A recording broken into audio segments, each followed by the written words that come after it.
दोस्तों अपडेट देने वाले हैं आपको वार 2 को लेकर। ये आप सब जानते हैं कि ऋतिक रोशन, जूनियर एनटीआर, कियारा आडवाणी की जो मच अवेटेड फिल्म है वार 2 है और स्पाई यूनिवर्स की 6वीं फिल्म है। और स्पाई यूनिवर्स इस फिल्म को लेकर काफ़ी ज़्यादा एक्साइटेड है। बाकायदा स्पाई यूनिवर्स की जितनी फिल्मों को देखें उनके अंदर इसका बजट भाई सबसे ज़्यादा है और लेंथ के मामले के अंदर भी ये फिल्म सबसे ज़्यादा लंबी होने वाली है। बाकायदा इस फिल्म को 30 मिनट्स छोटा कर दिया गया है। जी हाँ दोस्तों, इस मूवी के अंदर कुछ कट लगाए गए हैं और बाकायदा वो जो कट लगाए गए हैं वो कहीं ना कहीं फिल्म के लिए लगाए गए हैं। ऐसा लग रहा था कि फिल्म पहले 3 घंटे से ऊपर जा रही थी, बट अब जो फिल्म है 2 घंटा 53 मिनट इस फिल्म को कर दिया गया है। लगभग 13 मिनट के आसपास इस फिल्म में भाई कट लगाए गए हैं और कट लगाने के पीछे कहीं ना कहीं फिल्म को फास्ट मूवमेंट देना, फास्ट गति देना है कि कहीं ना कहीं फिल्म लोगों को बोर करती हुई नजर नहीं आनी चाहिए। बाकायदा इसका मुकाबला आप जानते हैं कि रजनीकांत की फिल्म कुली के साथ होने वाला है।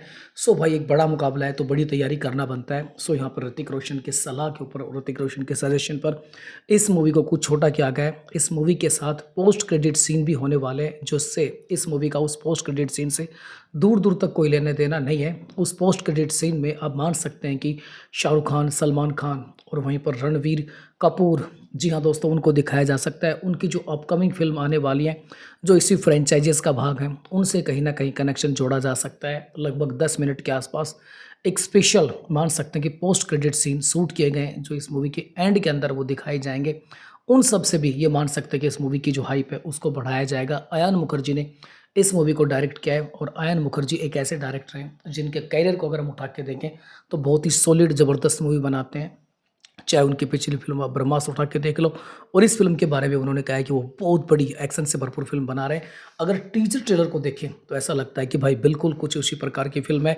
फिल्म के अंदर हाइप ज़बरदस्त है, बहुत ज़बरदस्त है। पिछला जो पार्ट था वो ज़बरदस्त रहा था, उसके बाद इस पार्ट को लाया गया है और इस पार्ट से काफ़ी ज़्यादा एक्सपेक्टेशन है। और ये भी आशा है कि फिल्म साउथ से भी भाई ज़बरदस्त कलेक्शन करने वाली है। कियारा आडवाणी की एक्टिंग, उनका परफॉर्मेंस, उनका ग्लैमर लुक कहीं ना कहीं इस मूवी को हाइप देने का भाई काम कर रहा है। 2 घंटा 53 मिनट की बाकायदा ये मूवी हो गई है और इस मूवी का मुकाबला साउथ के एक बड़े सुपरस्टार, तमिल सुपरस्टार रजनीकांत के साथ है। अब देखने वाली बात है कि यहाँ पर ऋतिक रोशन, जूनियर एनटीआर क्या मिलकर ऋतिक रोशन का जो स्टारडम है उसको रोक पाते हैं, नहीं रोक पाते हैं, या रजनीकांत की जो स्टारडम है उस लहर में, उस सुनामी में बाकायदा ऋतिक रोशन और जूनियर एनटीआर बह जाते हैं, या जूनियर एनटीआर का बॉलीवुड के अंदर डेब्यू हो पाएगा, नहीं हो पाएगा, या रजनीकांत की आंधी में उनका जो डेब्यू होने वाला था वो बीच में ही लटक जाएगा। ये तो 14 अगस्त को पता लगेगा।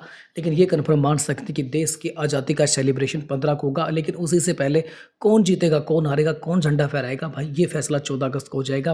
बाकायदा पता लग जाएगी कि फर्स्ट डे कलेक्शन में आप मान सकते हैं कि रजनीकांत जीत रहा है या जूनियर एनटीआर वर्सेस आप मान सकते हैं कि ऋतिक रोशन दोनों मिलकर झंडा फहराएंगे या रजनीकांत झंडा फहराएगा। ये फैसला 15 अगस्त को होगा, लेकिन कन्फर्म इसका फाइनल रिजल्ट आप मान सकते हैं कि 14 को आ जाएगा। और जो पहले जीता वही सिकंदर। यहाँ पर कहते हैं जीत हार कर जीतने वाले को बाजीगर कहते हैं, और हार कर जीतने वाले को बाजीगर कहते हैं। ये इस फिल्म के अंदर भाई सिद्ध होने वाला है। तो बाकायदा ये दोनों ही फिल्मों की एडवांस बुकिंग ओपन कर दी गई है, बट एडवांस बुकिंग जो वार 2 की ओपन की गई है उससे पहले प्रोमो जारी किया गया है और उस प्रोमो के अंदर भी ज़बरदस्त एक्शन दिखाए गए हैं। जी हाँ दोस्तों, कहीं ना कहीं स्पाई यूनिवर्स है अपनी फिल्म को बज़ देना चाहता है, उसी कारण भाई एडवांस बुकिंग से पहले कन्फर्म मान सकते हैं कि उसका एक प्रोमो जारी किया गया है जहाँ पर ऋतिक रोशन और जूनियर एनटीआर के बीच में ज़बरदस्त फाइट भाई नज़र आती है। लगभग हम बात करें इस फिल्म ने अभी तक कितने टिकट बेच दिए हैं, वार 2 ने 9,445 टिकट ये बेच चुकी है जब तक हम वीडियो शूट कर रहे थे। अगर इसका कलेक्शन देखें तो 35,16,000 रुपये ये मूवी कमा चुकी है और ये डाटा अब मान सकते हैं कि लगभग 12 बजे के आसपास है। उसके बाद ज़्यादा है। अगर हम बात करें रजनी की, तो रजनीकांत की भी जो डोमेस्टिक बॉक्स ऑफिस कलेक्शन जो है, रजनीकांत की जो फिल्म है उसकी भी भाई एडवांस बुकिंग स्टार्ट हो गई है। अगर एडवांस बुकिंग की बात करें तो 4 लाख लगभग 97,000 टिकट इस फिल्म ने बेच दिए और 10 करोड़ का कलेक्शन कर लिया है। अगर कलेक्शन के अंदर भी बात करें, इंडिया के अंदर भी बात करें, तो कहीं ना कहीं भाई रजनीकांत है वो भारी नज़र आ रहे हैं दोनों स्टार्स के ऊपर। एडवांस बुकिंग के अंदर इंडिया के अंदर भी रजनीकांत जीत रहे हैं और ओवरसीज़ के अंदर तो ये मुकाबला, ये गैप काफ़ी ज़्यादा है। सो एक बात तो कन्फर्म होती है कि भाई यहाँ पर जो मुकाबला है कहीं ना कहीं रजनीकांत अपनी तरफ खींच रहे हैं इस मुकाबले को।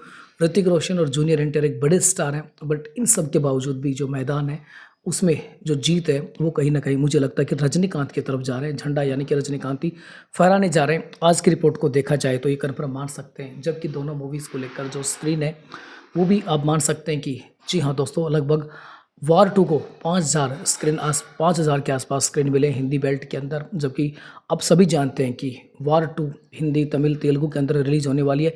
एक पैन इंडिया मूवी है और वहीं पर आप मान सकते हैं कि रजनीकांत की जो फ़िल्म है वो भी एक पैन इंडिया है।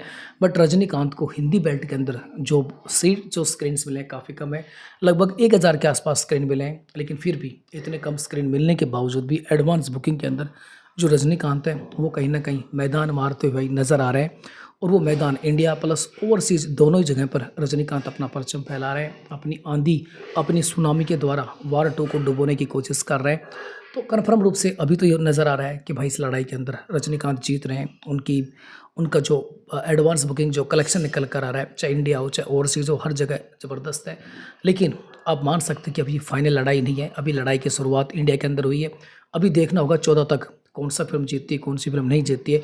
वहीं पर वार 2 ने एक रिकॉर्ड और बना दिया है, वो रिकॉर्ड ये बना दिया है, वार 2 ने बाकायदा बुक माई शो जो इंटरेस्ट है, उस इंटरेस्ट के अंदर जो पठान है, जवान है और सलमान खान की एक था टाइगर है और रणवीर कपूर की जो मूवी थी ब्रह्मास्त्र, उन फिल्मों का जो रिकॉर्ड था बुक माई शो के ऊपर वो उसने तोड़ डाला है। कहीं न कहीं इस मूवी का जो बुक माई शो इंटरेस्ट है वो इन तमाम फ़िल्मों से आगे निकल गया है। तो कहीं न कहीं इस मूवी को लेकर भी हल्के मत लो, क्योंकि ये मूवी भी एक बड़ी मूवी होने वाली है। तब उसने पठान, जवान जैसी मूवी का बुक माई शो इंटरेस्ट पछाड़ा है, तो कन्फर्म मान सकते हैं कि ये मूवी भी कम मत समझो।